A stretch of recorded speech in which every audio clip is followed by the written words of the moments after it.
Когда я был ребенком, как и все дети, я смотрел «Мулан». Я тоже болел за нее, конечно.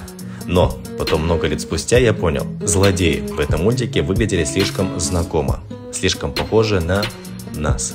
Темная кожа, узкие глаза, высокие скулы, одежда кочевников, гунны, а главный антагонист Моте Шаньюй. По-нашему это Метехан. Именно так нас видели и показывали другим. Таких врагов показывали без слов. Их не нужно было объяснять. Я просто смотрел и понимал. Они злые, они не наши. Это старая кинематографическая техника, называется дегуманизация, когда злодеи делают максимально другим, чтобы тебе было легко его ненавидеть. В мультфильме «Мулан» это гунны с демоническими глазами и голосами. В «Аладдине» халифы и шейхи, жадные и развратные. В Алёше Поповиче Тугарин Змей тюркский враг, всегда дикий варвар. Я вот сидел и болел за тех, на кого я не был похож. И я принимал ту историю, которую придумывали режиссеры. После мультика я говорил: я богатырь, я Алёша. Так работает пропаганда. Мягкая, незаметная, через шутку. Я думал, это простая история, а на самом деле это подмена понятий, где мы оказываемся злодеем. Я понимаю, что режиссеры этих мультфильмов закладывали свои ценности, но не понимаю, зачем в образ злодея показывать наших предков. Ведь если посмотреть на простые факты, то не мы ехали завоевывать,